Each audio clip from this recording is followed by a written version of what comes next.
Like he just came on the scene and boom, he vanishes into thin air. And something that was interesting to me about Barabbas is that Barabbas, the name Barabbas, Bar comes from the word Bar Abba. Bar Abba. And Bar meaning son and Abba meaning father.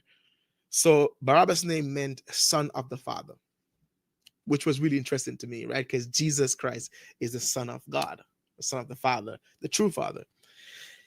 And many scholars, and this is debated, I'm just interjecting this because it's something I know about. Many scholars believe that Barabbas was a surname for Barabbas, and that his first name was actually Jesus. So his name was actually Jesus Barabbas. As a matter of fact, I don't remember the exact name of the manuscript, but you can text and ask me for it. But I think it's a 9th century manuscript on the book of Matthew, and this passage actually named him Jesus Barabbas in a translation. And it's really funny because it's not uncommon to be named Jesus, Joshua. That name was a very popular name. Even today, if you go into some Spanish country, you'll see people with that name, right? Jesus was a popular name back then. That name wasn't only for Jesus the Christ, Yahshua, right? It was a popular name. So it's not far-fetched that Barabbas' name was also Jesus Barabbas. And it seems so because when Pilate was trying to make a decision as to who to give to the crowd, watch what he said. Watch what he said. He said this in verse 17. You can follow me. Who do you want me to release to you? Barabbas or Jesus, who is called Christ? And I'm wondering, why did Matthew put in that statement? Jesus, who is called Christ. He could have just said Jesus. But if you read it in at least from the 9th century manuscript, it said it read something like this. It seems like Pilate was trying to make a distinction between Jesus and Barabbas. And so he said that, who do you want to call? Who do you want me to not call? Who do you want me to release to you? Jesus, Barabbas, or Jesus the Christ? It seems to me like that is what Pilate was trying to do. And it was really funny because there's so many different symbolism in this, because Jesus Christ, the Son of the Father, died for her sins. Jesus Barabbas, the Son of the Father, cannot die for her sins. And I looked at the character Barabbas, and I'm fascinated by this guy. I'm fascinated by Barabbas. I'm like, this guy is just so unique. He just came out of nowhere. And as I was looking at Barabbas, I realized, whoa, that's me. I'm Barabbas. I'm the one that was sentenced to death. I'm the one that was supposed to die.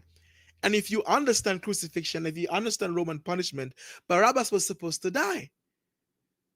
If Jesus wasn't there, Barabbas would have probably taken and be crucified. Just like Jesus was crucified. Not for her sins, because Barabbas is a man.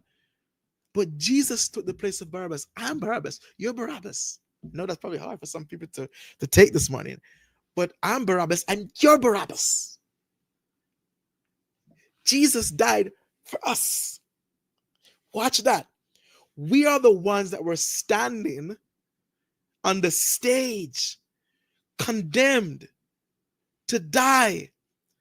The Romans were about to take out the flag guns and lash us and take out 7-inch spike nails and nail us to the cross. We were about to die an eternal death. And Jesus stepped in. Because of a truth, Barabbas is the son of the Father. Barabbas is the son of God too. But the ultimate son of the Father, Jesus Christ, came and died for us. What a powerful story. I can't contain myself in this one. That Jesus stepped in. Let this sink in this morning.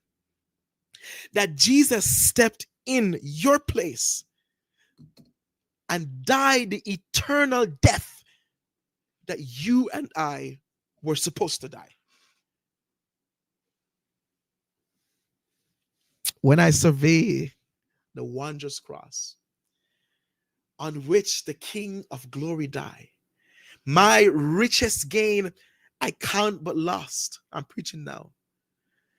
The power of the gospel is that you and I were supposed to die an eternal death.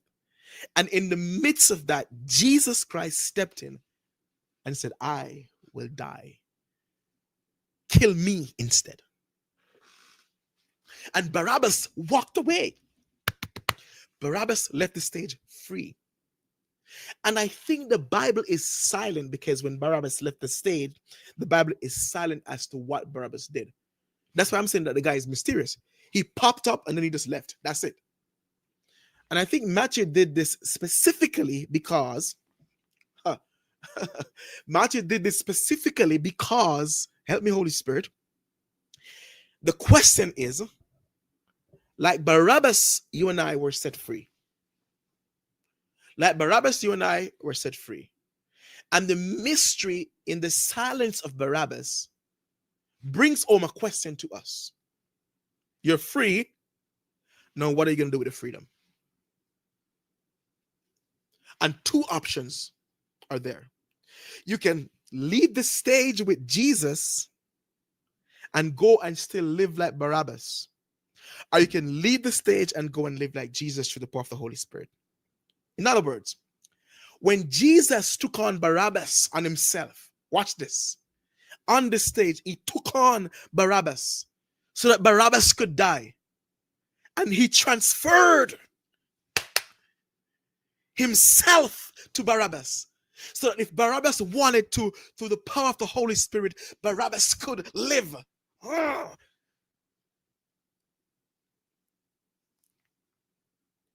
I beg your pardon. But I felt that just now.